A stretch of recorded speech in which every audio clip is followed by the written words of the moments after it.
right, Rhino, 7 years into it. Happy New Year. Happy Chinese New Year. Rhino's going up north to see his family and meet his future wife. It's going to be amazing. It's been so many years. Been waiting for it. Yeah? Yeah. Yeah? There you go. Bye-bye. And just like that, our China adventure nearly comes to an end. Well, in 12 hours or so. Maybe 15. I'm not even sure. All right, so here's what a baller I am. This is actually my very first time flying business class to China. Well, from China. Anyway, to and from China. We're in the Delta first class cabin. It's amazing. The reason full disclosure, I have never paid for a first class ticket, business class ticket in my life, ever. Right? I get upgraded all the time domestically in America because I'm a diamond medallion. I have 1 million miles, literally 1 million miles on Delta. But this time I was gifted, right, a bunch of upgrades that I can use on international flights. So I used one for Davey, one for me. And after all these years and probably 60 or 70 trips over here, I'm gonna be laying flat. I can't bring myself to spending like $10,000 on an airline ticket. Right? You could buy, in fact, you know, most of the cars I think I've bought in my life, and I'm a big car guy, have cost me, you know, round about there. I just can't do it. So anyway, we're balling it up, right, Davey? What do you think? Coach is dead to me. See, that's the problem. That's actually why I've avoided it all these years, because I don't know how we go back. We'll see. Yo. So this is what a baller I am not. Please be sure your mobile devices are set to airplane First mode at time this time. in my history of like 60, 70 trips to China that I'm flying Before the aircraft first window, class, everyone business must class. be seated It's where because the I got all these seatbelt free straps, upgrades tray tables and from carry-on Delta items, for being a diamond. I have like literally a million miles on Delta. They gave me these free upgrade certificates. I've never purchased first class in my life. I can't do it. Like, if I have $10,000, I'll put away. For a car. You could like afford a car for that. Anyway, what do you think, Davey? Congregating around the restrooms, galleys, and other areas of the cabin. I don't know how we're going to recover from this. I don't think we can go back. But I still refuse to pay first class money. As you can tell by the fact that I'm on my second plate, nothing I like better for Chinese breakfast than some homemade dumplings. You can only get them like this over here. The real deal, man. All right, Rhino, 7 years into it. Happy New Year. Happy Chinese New Year. Rhino's going up north to see his family and meet his future wife. It's gonna be amazing. It's been so many years. Been waiting for it. Yeah? Yeah. Yeah? There you go. Bye-bye. And just like that, our China adventure nearly comes to an end. Well, in 12 hours or so. Maybe 15. I'm not even sure. Always love coming back to America. Shanghai to Detroit, Detroit to Orlando for a 2-day conference, and a little bit of family time. Orlando. All right, this is when you know you travel too much. You run into friends at the airport. What's up, brother? They just finished a marathon. Look at that. What's up? And I just finished a marathon flight. Yeah, how long? Orlando. How was it? It was crazy. It was hard. It's just you and me and 1,000 bankers and investors. Orlando, ICR. Okay, so right now I am walking in this endless hallway between the Ritz-Carlton, Orlando, and the JW Marriott.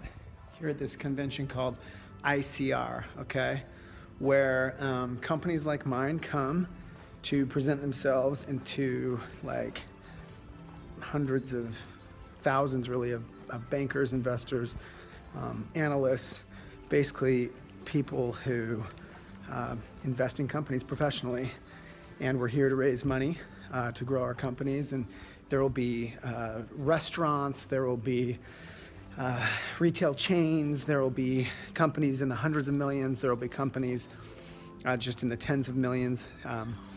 Probably nothing below that. This is kind of a it's not a micro cap conference, but it's a It's a small to medium cap conference for the most part, retail conference, retail consumers. All the companies here will be companies you've heard of.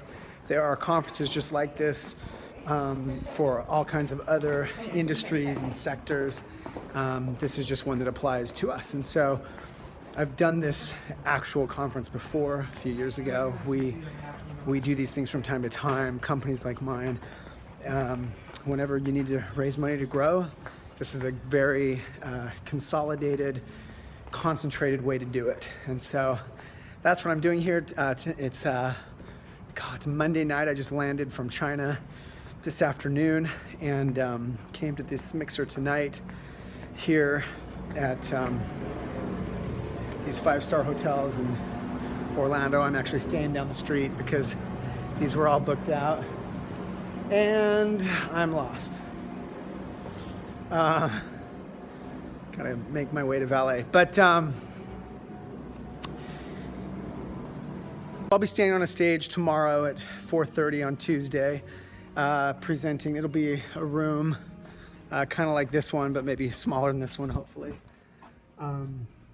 Presenting to a bunch of investors who want to hear what LOVESAC is doing in 2017 and why we're raising money and how we're going to spend it and what our plans are. And I do a lot of this as CEO, and I'll have to do a lot more of it going forward for all kinds of reasons. But it's a whole other aspect to my job that is totally separate from selling LOVESACs and helping the stores do better and actually running the business. And it's a part of a CEO's job that, of course, I guess not every company has if they're self-funded or a family business or something like that. But it's part of a CEO's job that a lot of people I feel like are not aware of, or people outside the finance industry, that is, don't necessarily understand how it works.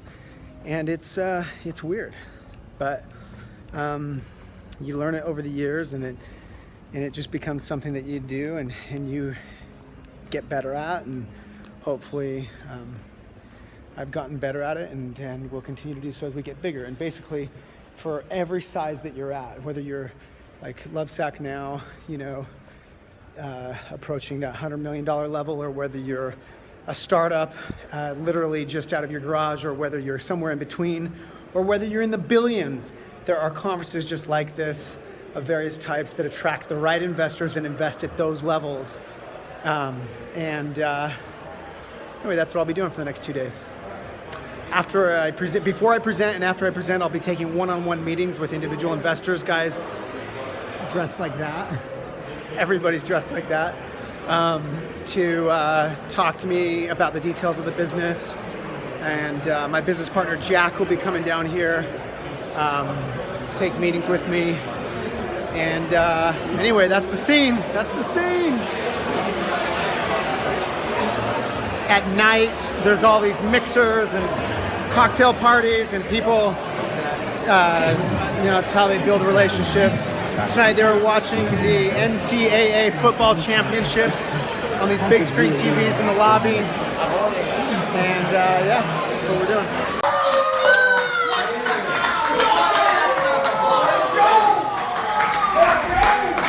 Watching the SEC championship, national championship game in the South, Orlando. Oh man. The Ritz-Carlton Orlando. Nothing like the rest of Orlando, except that it's a big pink building, of course. One of the best things about being jet lagged is it's easy to wake up early because your time's all screwed up. You don't sleep necessarily well anyway. Once you get back to America from China, got the run in this morning, so I'm ready to present this afternoon. I feel good. Got breakfast. So while there are a lot of these conferences, this particular one's pretty huge. These are the guys who drive the stock market. These are the guys who invest in companies, public and private. And all these guys here are just in breakouts while there are, ballrooms. Getting 80% of the money. Of course, television is going to beat Facebook if you spend $11 million on television and 87,000 on Facebook. Fuckface. And so, American corporate America naivete of where the consumer is actually spending their time, and it is time that the leaders in this room start acting on it, because you'll make a shitload of money if you do. Thank you.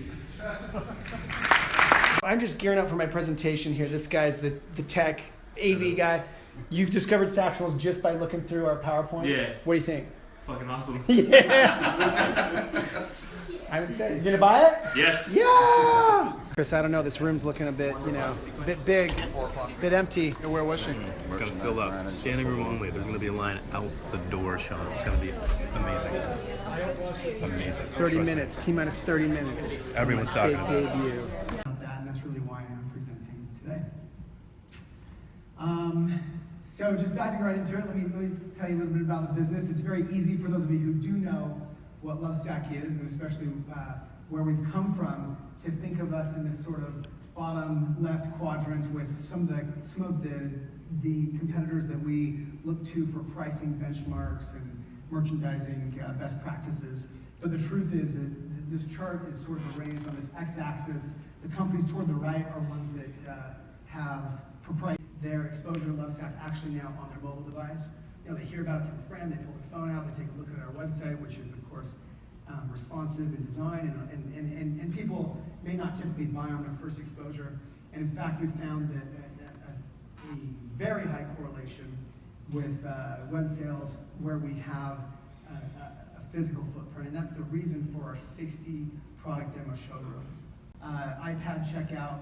These new stores, of which we have 5 prototypes open now, are putting up some very compelling numbers, even on top of the compelling productivity that we enjoy as a chain overall. Again, technology driven. We don't need much, right? We don't need a showroom with 200 sofas on display, which since 1998 when I founded the company as LOVESAC, the giant beanbag company. It's always attracted a very passionate user base. They wear our t-shirts, they get excited about the company. 16, another part of the reason we're at this inflection point we're at right now, and the reason we're doing this IPO now, working on this IPO now, is because we finally figured out marketing with an ROI that works, that is scalable, the business is scalable, the infrastructure is there, and we're excited to finally roll it out. Probably a couple of quarters away from being live on that, and very excited about what that means, and would love to have you involved. The use of proceeds looks roughly like this. Open a bunch of these touch field points, retrofit the 55 of the, most of the 55 legacy stores that we have, and then marketing. The great thing about the marketing expense is that we believe we can scale it in an ROI positive way. We expect to be margin positive going forward. The company is margin positive, EBITDA positive now. We expect to grow that way. Amazing culture and a great bank behind us as we move toward this offering. So reach out to them, reach out to us. Questions? All right, so I just presented, and then I meet Don Duffy, literally the man behind this whole event. Look at this, the man behind this whole thing. And it turns out you got Sactionals. I got a Sactional, and a big one. I impressed everybody at home because I rearranged it to fit my large family room, and it's awesome. So and this is like a massive one, right? It's a massive one. I think it's a 12-piece. Yes, So 12 seats, look at that. 12 seats. Who knew? Very happy. Who and knew? it took me 10 minutes to rearrange the whole thing. That's so cool. Thanks for letting us be here, man. It's been good. It's very nice meeting you. Thank you. Thanks. Somewhere we probably made it. We're in tons of celebrity homes, all kinds of public venues. But this product, the Sactionals, has taken over now 78% of our business. Quietly over the last few years has grown organically. One more day. Investors, breakout sessions, networking. All right, benefits of the conference. Funko.com. Check these guys out. They gotta not take all their stuff home with them. So the kids are coming down today. Lucky Duke Pepper Valentine. Do a little Disney time with some free Funko. All right, Jack. ICR Orlando wrap up. What'd you think? We're rocking it. Bigger things to come, that's for sure. So this is Jack Krause. He's the president of LOVESAC, COO, operations, marketing, everything, man. Jack makes this company happen while I'm running around doing whatever I do. I just interpret Shawn's ideas and try to make them come to life. No, he is the man behind the curtain. He's amazing. He's a great business partner. Had a great time down here raising money. Subscribe to our